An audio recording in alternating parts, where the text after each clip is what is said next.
In this video, we're talking about how to date like you don't need him to choose you. Listen, you might want a man, you might want a husband, but you actually don't need it to be this guy.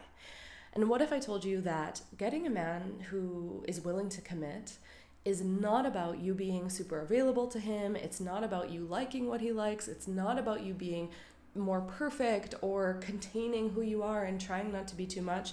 It's actually quite literally the opposite. So you know that feeling when you are waiting for him to text back, and as the minutes or hours go by, your anxiety starts to get more and more intense, and you are either getting mad or getting frustrated, being like, how dare he not text me back? Or maybe you're making stories, maybe you start worrying, is he hurt? Did something go wrong? Maybe you collapse into feeling like, oh, he must not like me, this is gonna be over. All of that energy creates this sort of energetic gripping and pulling that tends to push men away. And I'm guessing that when you are not dating anyone, you are freaking cool. You got your shit together, you know what you want, you're relaxed, you have good friendships. And then sometimes when there's a man involved, we become a little bit like, it's like a little butterfly landed in your hand and we want to squeeze because we want to keep him because we're excited. But unfortunately, that energy does tend to make a lot of men feel a little bit uncomfortable because they feel like we want to take something from them. And there is a big difference between not caring and not needing. So I'm not here to tell you to have black cat energy. I'm not here to tell you to pretend like you're detached when you and I both know you're not detached. And I'm not here to tell you to play any sort of games. But what I'm here to show you and speak to today is about the embodiment of I don't need this to be okay. So if you resonate with those examples that I gave, that when you meet someone, you get excited about them, you can feel yourself getting into this sort of graspy, maybe even needy energy, even if you're not communicating it, even if you're playing it super calm through text, even if you are not making a scene when he cancels and you're staying calm and collected, as I say, but the energy is still like, oh my God, is this gonna happen? Or like, we're fantasizing about the future. Normally, what's happening there is an attachment wound underneath that. And our attachment wounds have generally happened in childhood or in our early romantic relationships where we probably got some sort of horrible heartbreak, obliteration, or simply didn't really get our emotional needs met by a parent. And if this video is resonating with you, then you might have had the experience where your needs were sometimes met, but not all the time, and it was kind of confusing, and you might not even remember that this was the case, and you might be like, well, no, my parents took great care of me, I had a roof over my head, I had clothes, like we had enough money, I went to school, it was all good. But we have to really take a moment to think about those deeper emotional layers. And you've probably been scrolling enough on Instagram or TikTok to start to see some of these conversations about things like anxious attachment and the abandonment wound. And so whether or not you resonate with that, this man in front of you is mirroring something if that intensity and the anxiety or the spiral or the freak out is rising in the body. And the reason why people that we barely even know or haven't really got too far into dating can do that is because there is an emotional risk that we have entered into with them. By feeling a connection to them, by feeling an excitement to them, you can sort of feel, okay, my heart is in this, that's really vulnerable. And so I want to keep that safe. I also want to be met in what I'm feeling. I want to be met in love. I want to feel chosen. I want to feel this person's presence. And so we are simultaneously, maybe unconsciously, projecting all of our needs onto this person all of a sudden, all of our emotional needs for sure. And we want this man to make sure that we feel calm by either him being okay or him communicating with us in a certain way. And it's so wild how you can be completely fine 1 month, and then this man comes into your life and all of a sudden there's a part of us that's like, oh, now he needs to meet all my needs that I was actually kind of just meeting for myself before. And then sometimes what happens is we get into what we could call the trap of overfunctioning. That's when we become really available. So I used to be super guilty of basically keeping my weekends open and avoiding making plans with my friends just in case he would text me and ask to hang out. And part of me didn't feel that good about that, but part of me really just wanted to hang out with him above all else. So I overfunctioned by becoming over available. This can also show up as giving too much. Maybe you are someone who finds yourself remembering every little detail about what he said and planning things and maybe getting him a little gift. And while those things can be really thoughtful, it really depends where the energy is coming from.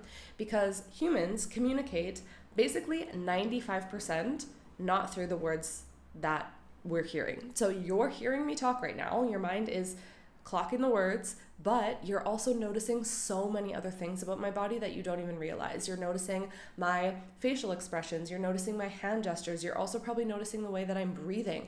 Maybe part of you is even noticing how fast or slow my heart is beating. You're noticing where my energy is in my body. You're noticing where my energy is in my opinion about making this video. There's so many things that we are clocking unconsciously that are felt in dating, especially in dating, because we are really opening our field to this other person. So if we are showing up from an inauthentic place where we are pushing our capacity a little bit too much in overfunctioning or shape-shifting to try and be who you think he wants you to be, that is going to be felt. He might not even know what he's feeling, but it is probably going to cause a bit of repulsion because what you're actually emitting through your body is disconnected from the truth of who you actually really are and maybe even what you actually really want.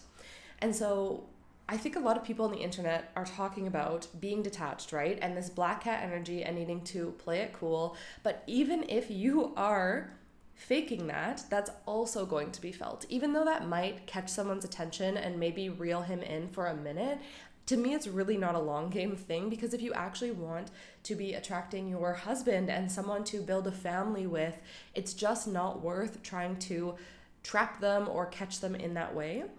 In my opinion, the strongest thing that you can do in order to find and attract a committal man is be in the truth of what you want while not needing it to be that specific person. Can you feel there's like this sweet spot, which is, this is what I want in a relationship, this is what I desire, this is what I yearn for, this is what I'm calling in, and I can show you that. I can show you the beauty of that love, but I'm not going to project it on you needing to be the person to fulfill that need. And this can be a hard balance to strike, because if you feel like you've been dating for a long time or single for a long time and you haven't quite found that person, it can be really easy to get excited about the next man that comes into your field. But this is really about staying with your truth.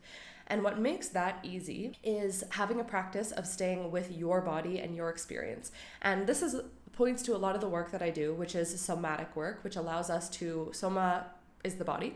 So somatic therapy, somatic therapeutic modalities, somatic practice, somatic, all these things are about being with your own body and being able to be with the emotions of your body, the sensations of your body, but also your body is where your needs are, your boundaries are, your truth is.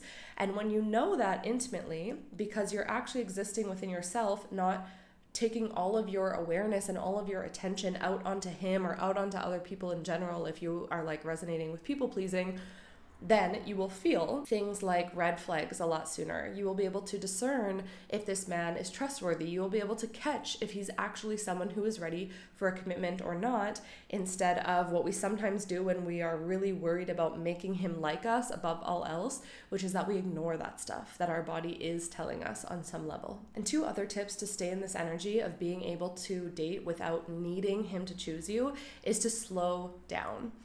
Again, often when we have some of these things that I've been speaking to, we want to rush into dating. Sometimes we go into fantasy land, we think about the future, and that's fun in its own way, but it's also taking us out of reality, and it's actually just a way to feel safe. Because if you can project a safe and exciting future, then all of a sudden this moment, even though if you're in a push-pull situation or something feels really uncomfortable, that still looks okay. So your body is trying to basically make you feel safe even when you may actually not be.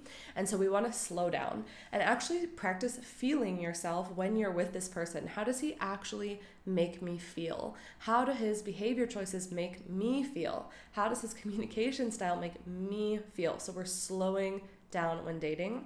And the last thing that I would say is actually keeping your options a little bit open. I know that can feel a little bit weird sometimes, and I'm sure you can discern when that line needs to be set or crossed, or that conversation needs to be had.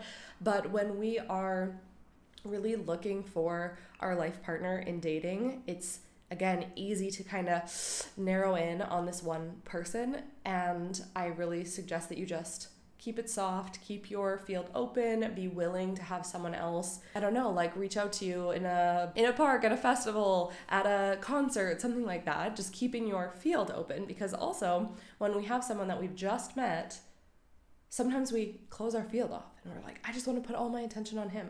And so it will just help you feel yourself more if you keep that energy a little more dispersed. Hopefully that made sense without sounding like crazy. Ultimately, being able to maintain the disposition that you don't need him to choose you is by being able to stay with yourself, staying with the truth of what you want, being able to name that to him without falling into the needy, graspy, intense energy. If you feel yourself going there, really recommend grounding, doing a grounding practice, letting back in your body, and learning self-soothing, which is something that I teach a lot about in my membership, Becoming Her. So there's a link for that in the description if you want to go deeper into things with me. I have a whole library of somatic practices, obviously much longer teachings, full-on workshops. You can check that out through the link in the description, and I'll see you in another video. Bye-bye.